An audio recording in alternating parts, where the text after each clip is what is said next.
Welcome back, everybody. Good morning.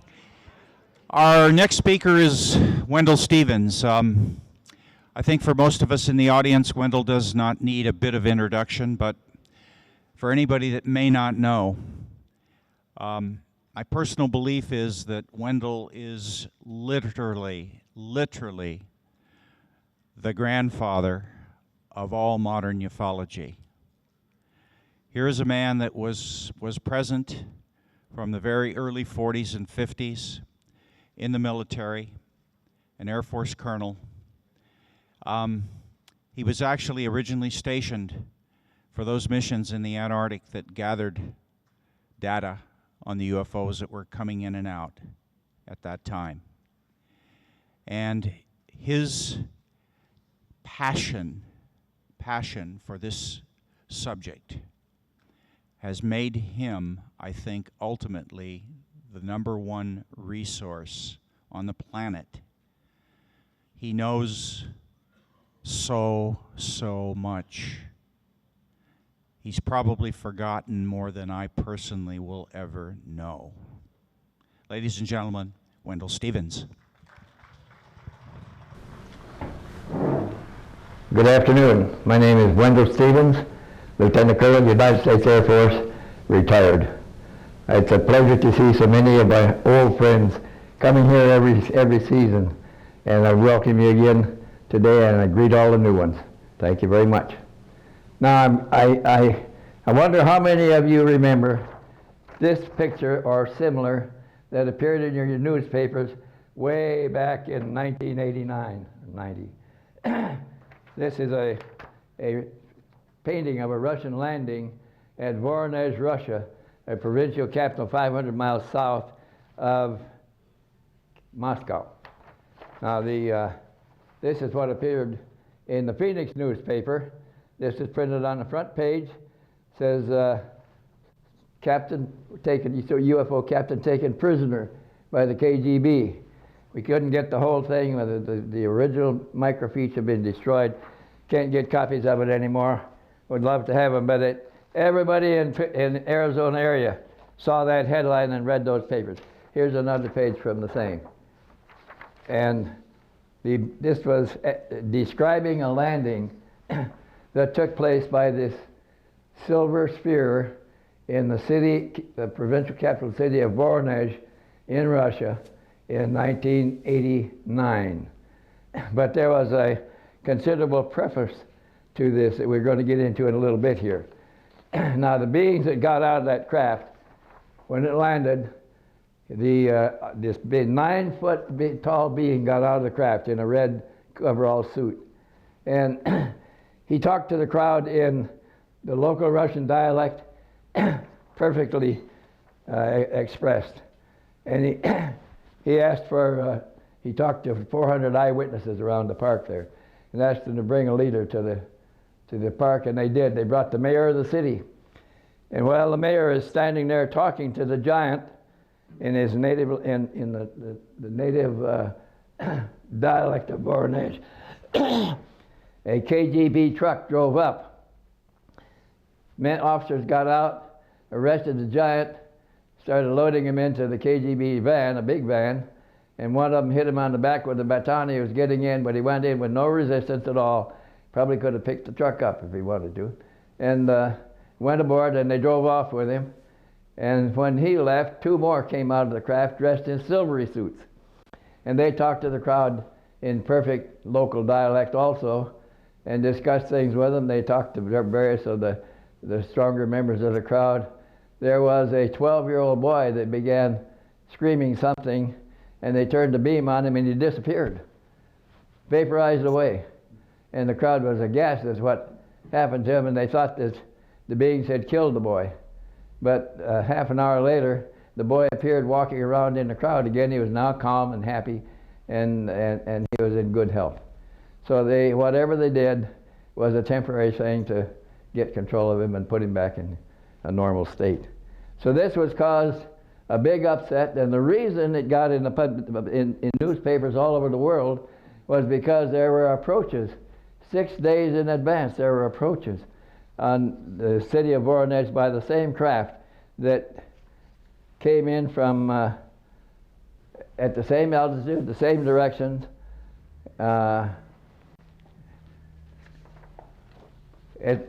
the 6 previous days, came in at the same approach, same direction, the same speed, same angles, and 6 days in a row, and all groups all over the world were waiting, including the Russian military with helicopters and camera-equipped ground surveillance teams, all waiting, and newspaper people had gathered from all around the world, and there was pool reporters from UPS there that took pictures and put it on the news wires, and that's why it went out all around the world. There was a substantial publicity organization there on hand when this landing in Voronezh took place.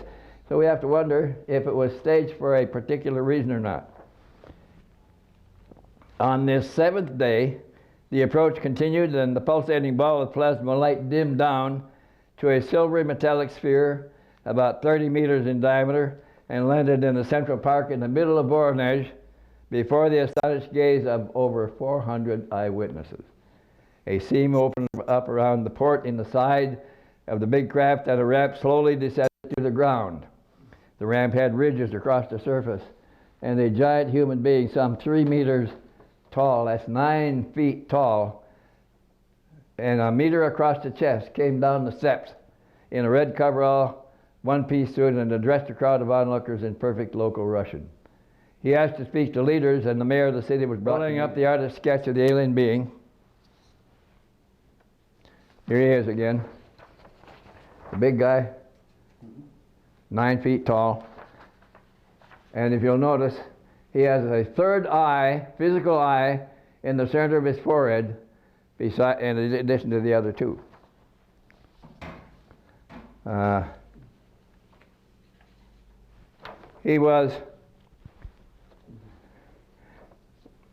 All of the giants had disproportionately small heads for their size, about the size of a normal Earth human's head, but it was small for their size, and they had a third physical eye located in the center of the forehead, which seemed to be articulated independently of the other 2. Strangely, within the hour, the KGB came back and brought the first giant back to his ship and let him out with his fellows, and they stood there at attention while he and his fellows re-entered the big ship, and it took off with a whistling sound and rapidly disappeared. It is known that Vladimir Putin was a rising KGB functionary in that area at that time, and so one has to wonder just who authorized the release of their prized prisoner so soon. Could it have been him, Putin, or President Gorbachev himself? Putin did in fact succeed to the presidency of Russia after Gorbachev.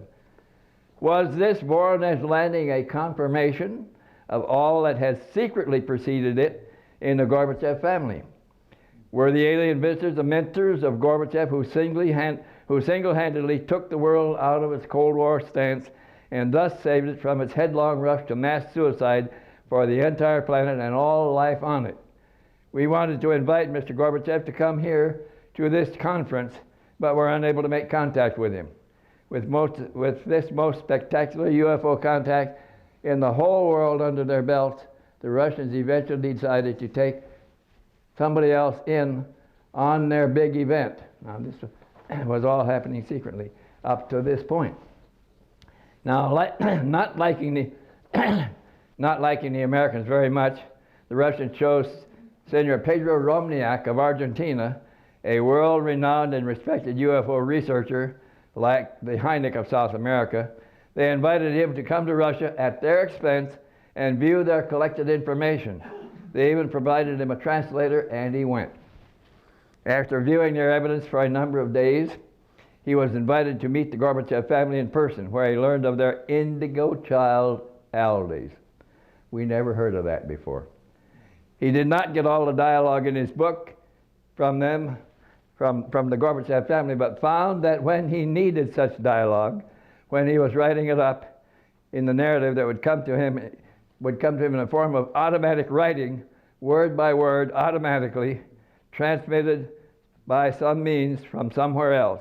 He felt that the inspiration was coming from them, those who had put Aldys in the family in the first place. It was a remarkable story, and actually a demonstration of the concern that other levels of consciousness have for us and the survival of our planet as a living being. We really should pay more attention to such things when they come about. This, then, is the narrative that General Pedro Romniak published in his book, Aldys. Now, when I was down there 2 years ago in 1990, in September I think it was, I visited Pedro again. He was a man about my age. He was 86, I was 86 at the time. We both began investigating UFOs about 60 years ago. He was a pilot in the Argentine Army Air Force down there when I was a pilot in our Army Air Force up here. We grew up with similar careers. He had best become the head of their Argentine Aeronautics Association. I didn't become head of ours, but I continued in our military service, as he did too. He was a world researcher. He was probably the best known UFO researcher all over South America, and he had written 18 books. And I had about 6 of his books on hand when I visited him. So when I see that his total had grown considerably, I bought all the rest of the books. And when I got home, I read them one by one, leaving the book titled Aldys last, because it was not a very impressive title and didn't say a whole lot about UFOs, but it did have a picture on the cover. And I finally read the book, and I found that it was truly the most interesting book of the whole lot of 18, that it was remarkably done, and that it had a lot of information in it that we never heard before. So, who was Aldys? Aldys was born in Moscow in March of 1977. He was born in a painless, he was a large baby. He was 10 pounds when he was born, and he was born in a painless childbirth, happily felt by the mother. How many of you ever experienced something like that?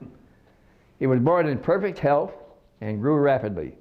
The name Aldys sprang suddenly into the mind of Raisa, and she couldn't get it out of her mind. So they named him Aldys. Simple name. The baby's intellectual capacity was unequaled. He walked at 10 months, began to talk clearly and in whole sentences by the end of the first year. He spoke in precise terms and asked for his own room in the household, which they did. They had all the bedrooms were upstairs, so they had to create a bedroom, make up a bedroom downstairs for him.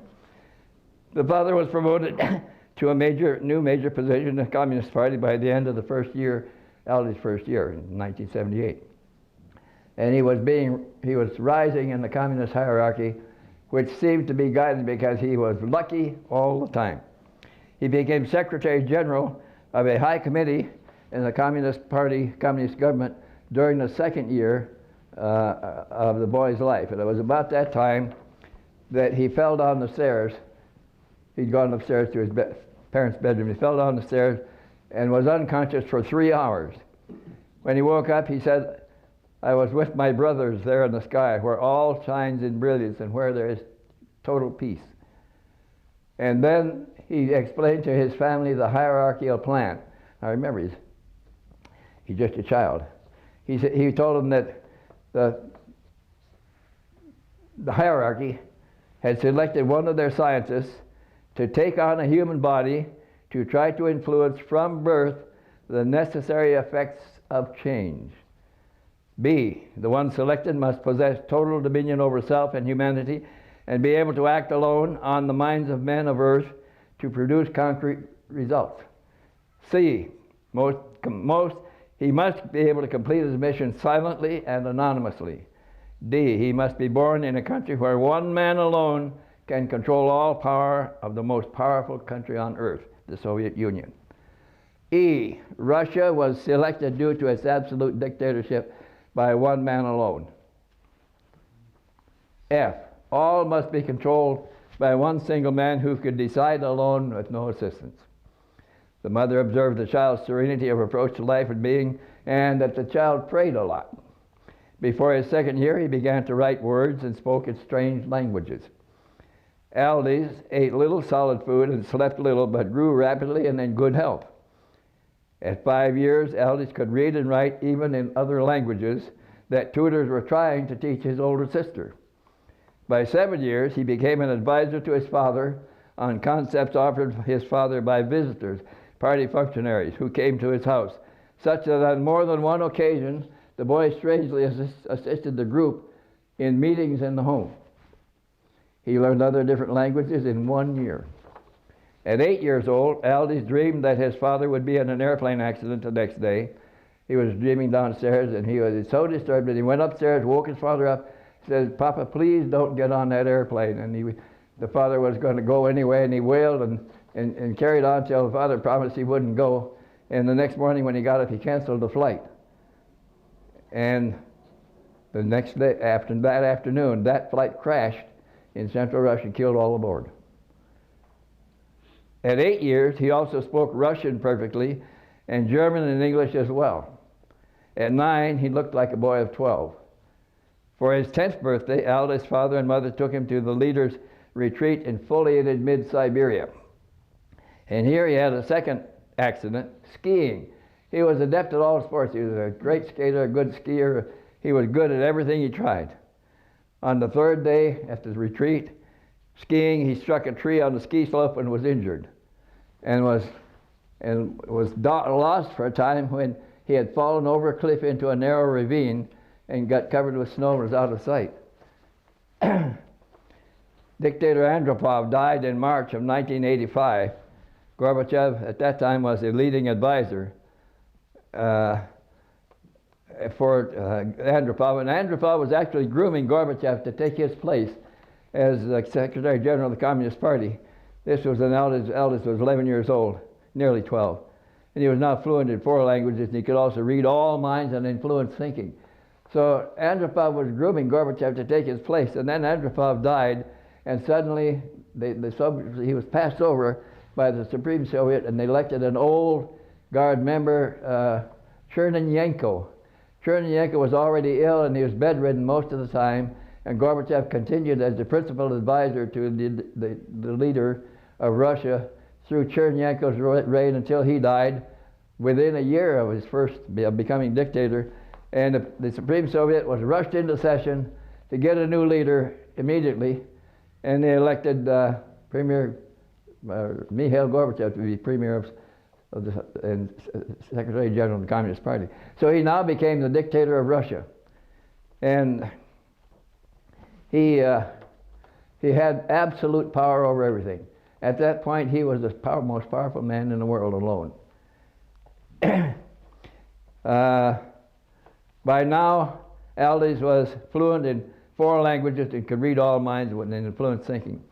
And as his father was forming a question, Aldys could perceive it in advance of the asking and was already answering it before it was fully asked.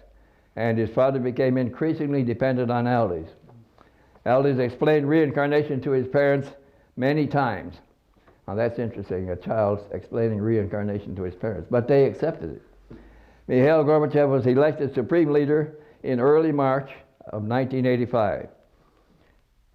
Early in 1985, and just before March of 1985, and a few weeks after election, he decided to take a break to the leader's retreat in mid-Siberia. Well, at the retreat, that first day, Mikhail decided to take a walk. This is in March of 1985, to take a walk alone in the forest there. He put on a heavy coat, snow boots, and snowshoes, and headed out. It was about mid-afternoon. He walked a mile from the cabin, sat down on a fallen log, and gazed out over a snowy meadow in front of there at a pinkish-orange pulsating light that was slowly approaching. It continued to dim down as it approached and began to lose its radiant corona. At about 15 meters in front of him, that's not very far away, in front of him it began materializing as a solid metallic sphere, about 30 meters in diameter. It had taken on a reddish tone of color by this time. At 10 meters in front of him, and 2 meters to 3 meters above the ground, and 6 to 7 meters, a 6 to 7 meter diameter metal sphere that's 30 feet in diameter. No, it's 7 meters, would be 21 feet in diameter. Metal spheres hovered silently in front of him. At 2 meters above the ground, a seam opened around the portal, and a metallic ramp with cross ribs on it came slowly down to ground level. Does this sound like the Voronezh landing? This has taken place 4.5 years before that. A giant 3 meters tall being in a red coverall came down this ramp and greeted Mikhail cordially. His head seemed to be disproportionately small for his size, about the size of our own head. He had a third physical eye in the middle of his forehead. The head was bald, completely bald, with no hair, and he looked friendly. He wore high gold boots and a wide belt with buttons and dials, and wore a gold circle with a blue triangle on it on his breast. Now, the painting done at Voronezh also shows the gold circle with the blue triangle in it on the breast of the big being. The big being spoke in a soft voice, "Brother, we come in peace, so that you do not destroy yourselves again, as you did before some 25,000 years ago. Brother, you who are the highest in this nation now, the largest and greatest of all, now have the privilege of becoming the missionary of truth, of light, of peace, of order, and all that is awaited by the entire world. Your son Aldys is our brother, who was placed at your side by the highest to redeem the humanity of your time." During the government of Chernenko in 1984, Gorbachev controlled the Soviet destiny as chief advisor. And before the death of the title holder on 13 March 1985, he was occupying that position. Because the Chernenko was bedridden most of the time and the country was being run by advisors, the Supreme Soviet was rushed into session to get a new dictator immediately. And it so happened that 3 potential contenders for the title alongside of Gorbachev were all out of the country at the time, and Gorbachev was immediately elected by the Politburo to become the new dictator of Russia. Secretary General of the Communist Party and new leader, the youngest of all of the leaders in the line. 3 possible contenders were out of the country during the assembly. The new visitors who had said that they came from the Star Alcyon and the Pleiades had pointed out the fallacies in the Soviet system of repression and iron control, and had advocated more freedom for the 15 constituent countries that made up the Soviet Union, to allow liberty for freedom and cooperation. They had shown him how government should be more transparent and less repressive of its peoples. Now, the interesting part of this is these are the same discussions that were being advocated and carried out by the son Aldys with his father. Whenever he could engage him in conversation, he pointed out the fallacies of the Soviet dictator system, that the repression was keeping Russia from progressing and arguing for the freedoms of the peoples. And this was a continuing discussion between Aldys and his father.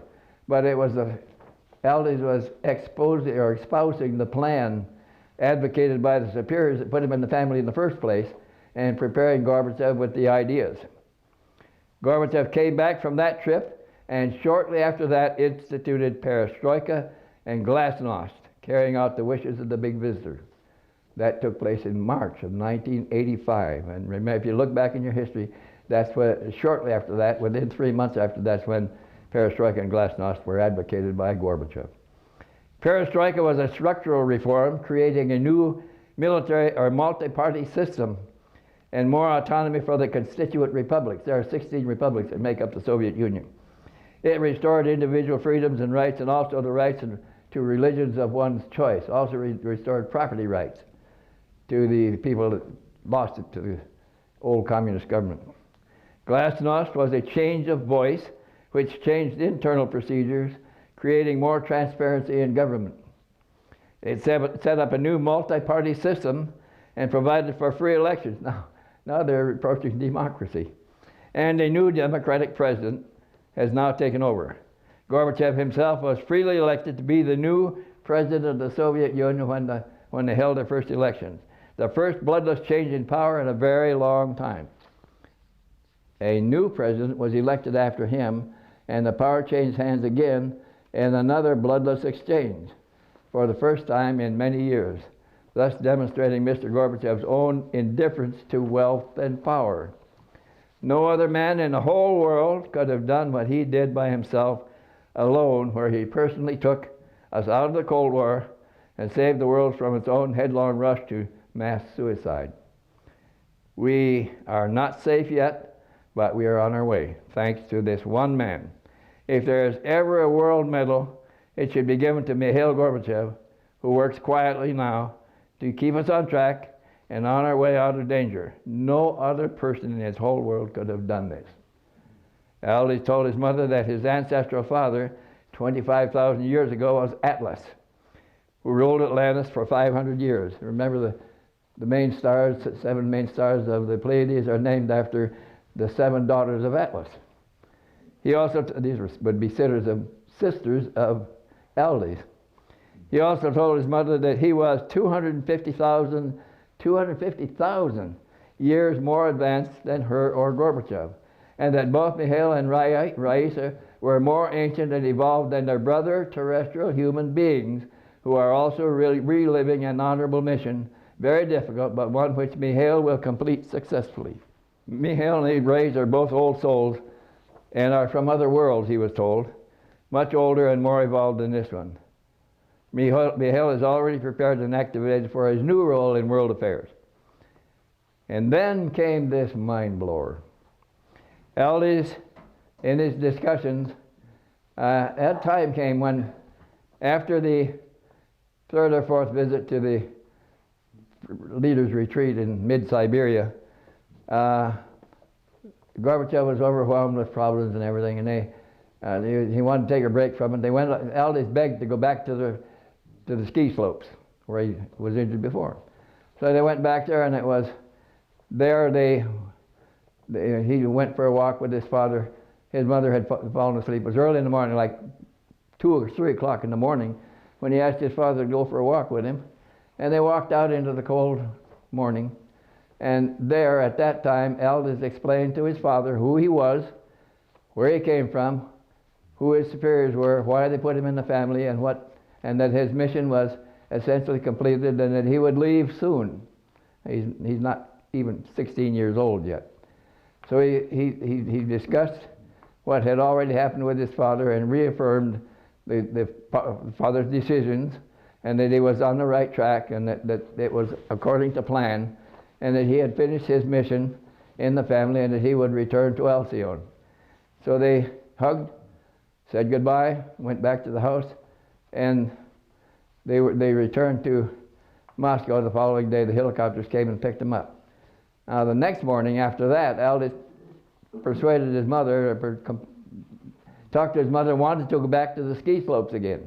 He's already said goodbye to his father, and when they get back, he's loaded with affairs, and he's away from the house all day long and most of the evening, catching up with business again. And so the father agreed to send the helicopters and the mother and the boy back to the retreat for a couple more days. 3 days is what they decided on. So when the next morning, the helicopters took Rice and Aldys back to the retreat. They asked the caretakers to leave them alone for the 3 days, and to take the helicopters back to Moscow. And so Aldys and his mother were alone in the cabin, and then he explained to her what he explained to the father, the reason he was in the family, who put him there, how and why, and that his mission was essentially completed, and it was time for him to go back.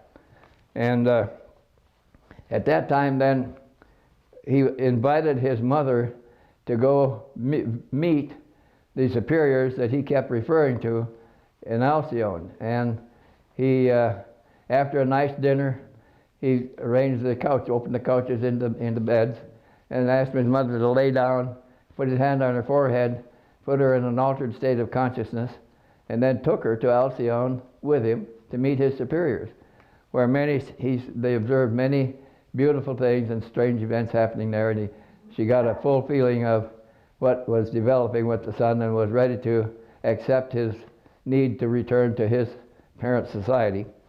And they came back, and he told her, after she woke up, he told her that about the trip, and then he told her that a mind blower. He said he referred to our military astronaut and test pilot Francis Dick Scobie, commander of the shuttle Challenger, which exploded over Florida on 28 January 1986, who declared to spiritual groups and the public in Unlimited Horizons, a USA magazine published in USA and Europe, that we continue living.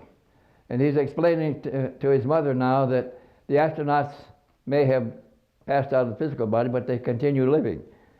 And he explained that there are worlds with distinct manners of being and different modes of living with different manners of time, which is difficult for Earth humans to understand at first.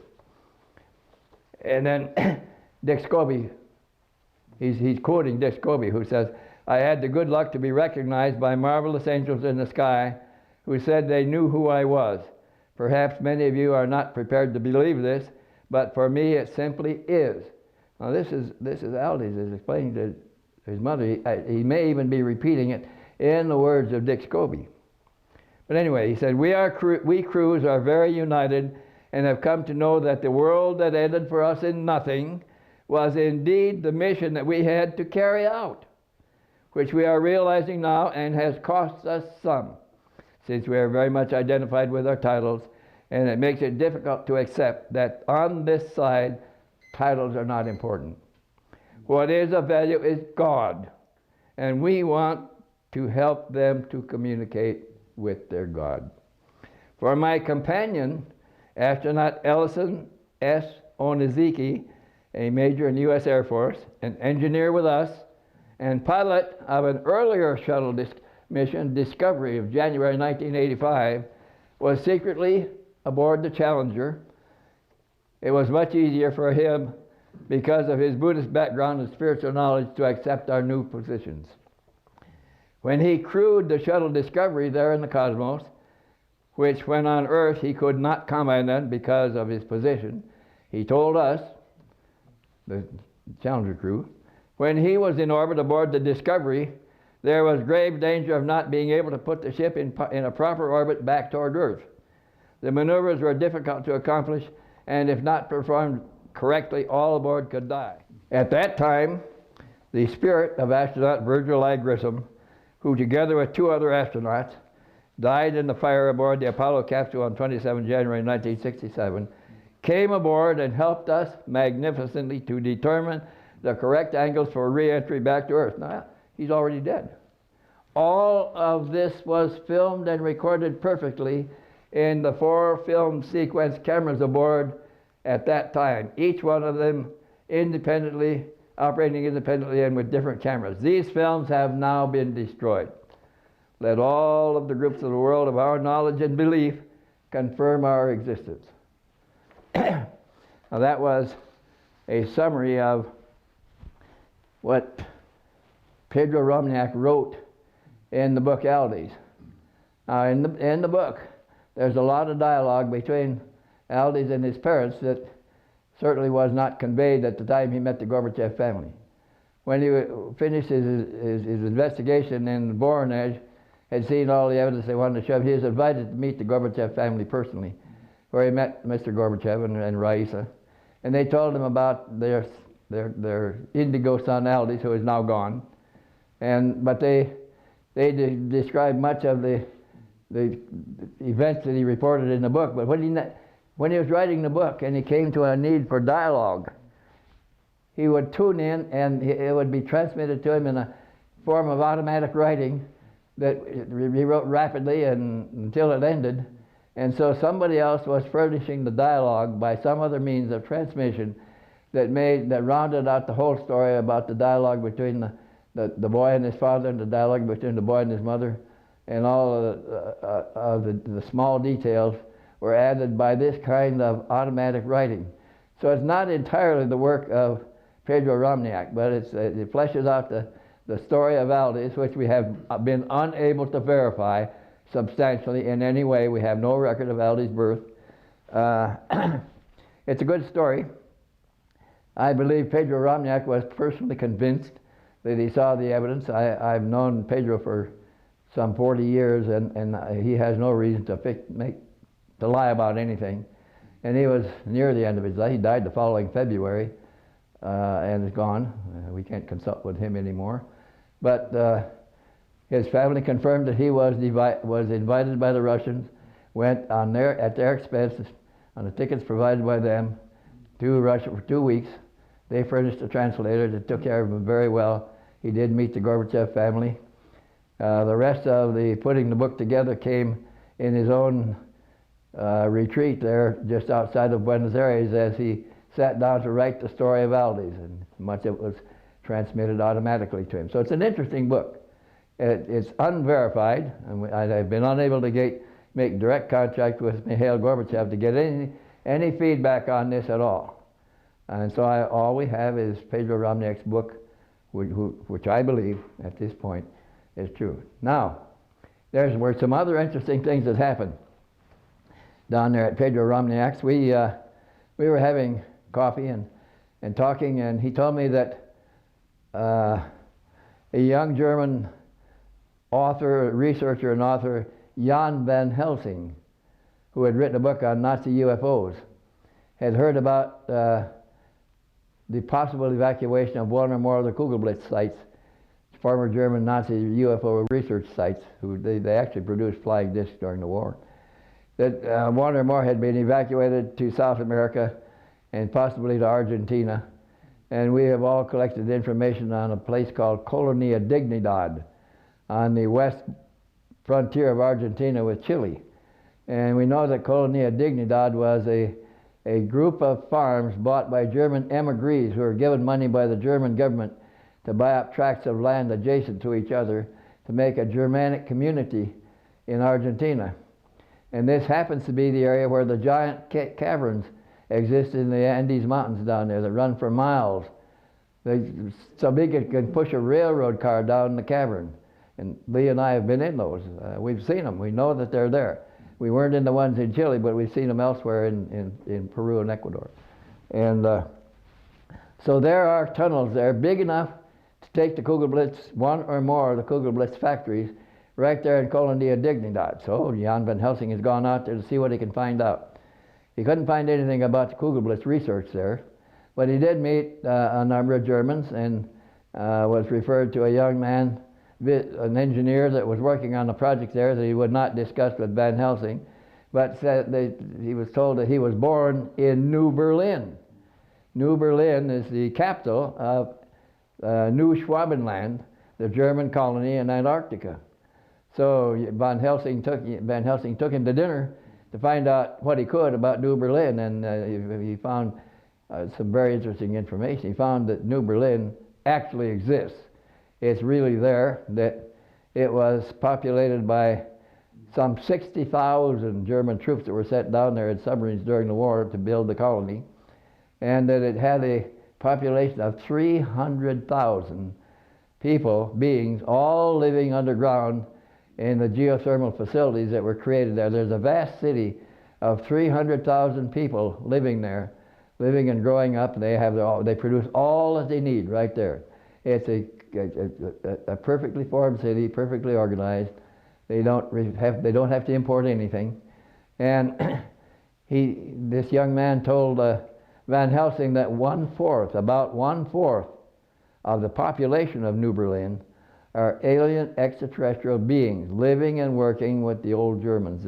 The old Germans have died off and they've been replaced by younger Germans. And one has to wonder about the size of the colony down there. But we learned during the close of the war that the Germans, when the Germans were in Russia, they took 20,000 Germanic women. They fit the outline of true Aryan women. They were blonde, blue-eyed, buxom women with good childbearing faculties or bodies. And they sent them to took them down to Antarctica. That's 20,000 now. And they took 20,000 German troops of the best Aryan stock and sent them down there also. Now they got a breeding colony down there in Antarctica that can produce all the labor that they need of true Aryan people. They're all blonde, blue-eyed Germans. And so the potentials are all there. There could be a city of 300,000, and this young man has just affirmed it to Jan van Helsing. So I found that very interesting because I've been following this Nazi UFO research for a very long time. I've got 2 books on it now. And compare notes and information with other researchers from all over the world. And I'm convinced that the Germans have continued their research. But a kind of an aside from that, when I was in Alaska way back in 1947, where my research began, and I was supervising a team of highly classified civilian laborers that were installing special equipment aboard the SAC B-29s that were flying their target profile missions on Russia. This team was installing more cameras. There were already cameras in every gun position on the B-29. And they were installing more cameras, including more 16mm cameras. There were handheld cameras, 35mm cameras. There were 4x5 press cameras. There was even a K20, a Fairchild K20 camera that took a picture on an 8" by 10" negative. All put aboard the B-29s along with surge detection equipment in the electrical systems. There were 5 electrical systems aboard the B-29. They put detectors in each of them. They put magnetic detectors, radio frequency detectors that would pick up the strongest emanation, the strongest broadcast signal, home on it for at least 30 seconds, record it, then cancel it and search for the next strongest one, home on it for 30 seconds and cancel it until the sweep was clean, and then it would start all over again for the whole 16 or 18 hours of the mission. We put cameras aboard the craft to take vertical pictures of the surface below. And we had geothermal devices that measured the geothermal mapping, all kinds of things on as rider programs on that SAC requirement for the B-29 crews to fly a profile mission on their target once every year. And so in my research, I heard stories of the crews coming on a 200-foot diameter silvery disc sitting on the Arctic snow pack and leaping in the air and flying away ahead of the B-29 and leaving no trace in the snow. When we launched the B-29, we had a sea of equipment around the B-29, bigger than the B-29. Water heaters that heated the oil system, the gas system, the fuel tanks, and the cabins. There was about 8 or 9 Herman Nelson heaters, big as a van.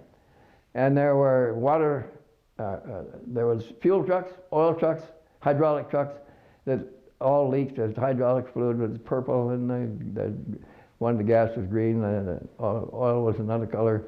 And then we had all this equipment and all these stains in the snow when the B-29 taxied out and took off. And here was something bigger than the B-29, left the ground with nothing on the ground, no equipment and no stains in the snow. So that was one event that was very impressive. There's nothing that we had that could do anything like that. Another crew reported coming on a silvery disc about 200 feet diameter sitting in the open Arctic Sea that submerged and disappeared as they approached and didn't come back out again. Another time they came on one that leaped into the air and flew away at high speed ahead of the B-29. So all of this was really exotic, and I was convinced that it was truly extraterrestrial because the Earth didn't have anything like this.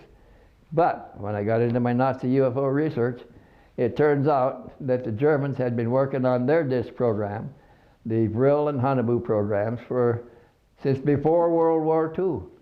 And that by the middle of the war, they had operational Haunebu 2s that were over 100 foot in diameter. And they were trying to wash one time with a hose that was under power, and they noticed that the water didn't hit the surface, bounced off. So they decided to try to land it in a big freshwater lake in central Austria. And when they landed, it settled into the lake and settled in the water. And the ship didn't wet. The water stood off from the ship in a force field of some kind. So the craft is now underwater flying like it flies in the air, but it was flying faster underwater than anything can travel underwater because it's developing no friction. And so now, with hindsight, I can see that my superiors who kept insisting that those are not extraterrestrials, and I kept saying they're insisting that there's some new technological development. I think that they already knew that when the Russians were advancing on Germany, driving the Germans home, and the Germans were desperately trying to evacuate their best technologies, and by the time the Germans were reversed and being driven home by the Russians, by that time the Germans had 9 Kugelblitz research facilities, all operational in Germany, and doing well. And they had 6 or 7 operational Haunebu 2 discs that could fly. And they decided in their strategy sessions over how to end the war, they decided to send a top-level emissary to try to negotiate an armistice. They sent Rudolf Hess to England. He was the #1 Nazi behind Hitler. And then they decided, as an alternate backup, they would send another top-ranking Nazi officer to South America to begin organizing the Fourth Reich. That was Martin Bormann, and he left South America. They decided on a third strategy session was to decentralize German industry, the bigger German industries, to South American capitals to produce an economic base for the new Fourth Reich. And the fourth was to dismantle the Kugelblitz, the best research facilities they had, and take them out of the country so they wouldn't fall into Allied hands, and they started dismantling and removing the Kugelblitz bases. They successfully carried 7 of them away. We never found a trace of them. The 8th one was in the process of being moved away when our troops arrived, and the Germans simply destroyed it and plowed it under, bulldozed it under. The 9th one was captured by the Russians intact. They were moving so fast that they captured the northern one, most northern one near the Russian border, intact, with work in progress, all the scientists and engineers there, and all the workers and their families there, and they carried the whole thing, workers and families, engineers and scientists, work in progress, machinery, everything from their cave installations there up into northern Siberia to the Taimyr Peninsula, which is above the tree line in northern Siberia, and put them all back underground in big underground facilities. So they were doing this from the end of World War II up until the time we were experiencing these events over the Arctic in north of Alaska in 1947. So now, with hindsight, I am prepared to accept the possibility that what we were seeing and photographing in the Arctic at that time could have been Russian developments of the Nazi disc program that from the facility that was taken north into Siberia at the end of the war. And so these are remarkable stories, but we believe that that is in full operation, that the Russians are building operational discs from that technology now, and that the Nazis successfully evacuated the rest of the facilities except for the one, and they're someplace in South America. Researching the Nazi Kugelblitz programs, I had a number of correspondents I was working with in England, and a Polish man who had been writing me about the Kugelblitz programs in Poland told me that his father worked, or his father's brother worked in one of the Kugelblitz factories, and told him this story, that on one of our carpet bombing raids, and one of the big ones had 800 bombers in the air, all in one bombing mission, and it could have been either the ball bearing plants or the Plosti oil fields, I don't remember which. But he said that night, with 800 bombers in the air, all of the German fighters that made approaches on that formation were shot down because the bombers were aligned in such a way that every inch of space around the formation was covered by somebody's gun. But in order to do that, they had to fly wingtip to wingtip and nose to tail to get full coverage. So they were flying that kind of a formation, and they shot down all the attacking airplanes, except they lost 200 of the bomber fleet, 1/4 of the bomber fleet in one night, over 3,000 crews, all killed in one night. So when the surviving airplanes got back, the crews were all separated and interviewed separately to find out what the hell could have happened. We shot down all the airplanes and lost 1/4 of the fleet. And they found that a number of the crewmen reported seeing big explosions in the sky, and sometimes some of them reported the silhouette of a disc at an angle silhouetted in the explosion. And this was one clue. Another one was that engines would lose power, and because of the tight formation they were flying, if an engine misfired, that airplane would back into the one behind it, who would back into the one behind that, or if they turned out either way, they hit airplanes on the side. So there were collisions in the formation all over the place as a result of losing power. So that a Polish engineer told me that there were 9 Kugelblitz, 9 Haunebu 2s available that night. The Germans used 6 on the formation, attacking the formation. They didn't have any weapons. They had two devices aboard. One was called a Motorstoppel, which is nothing more than an electromagnetic beam that interrupts ignition circuits. And the other was a benzene aerosol bombs that were just dropped ahead of the formation with this vent open, and they created a benzene cloud. When the bomber formation flew into it, the exhaust fumes ignited it. It would take out a half a dozen bombers at a time. So that's the only weapons that were used. There were no guns aboard those Hanabus. But with those two weapons, they brought down 1/4 of that bomber fleet. The course of the war could have changed that night. But before the end of that week was out, the same week, all the Hanabus left Germany and never came back. That was where our investigation started. Where did they go? So we had this confirmation of how we lost 1/4 of a carpet bombing fleet one night, almost turned to change the tide of war. And that was the explanation the Polish guy gave us. Thank you very much. So we find this all to be remarkable information. There's not a whole lot we can do about it, but it serves as a confirmation for a lot of other similar information that's developing now that tends to reinforce what I just told you. And so with that, I guess I'll have to bid you goodbye and tell you that the reason I am doing this by tape is because I am a little short of breath at this time because of a bout with pneumonia about 6 months ago, and I have to take oxygen a lot of the time, and I got to get on some in a little bit here. So I wish you a very interesting and successful visit to our facility here, and thank you very much, folks. Goodbye.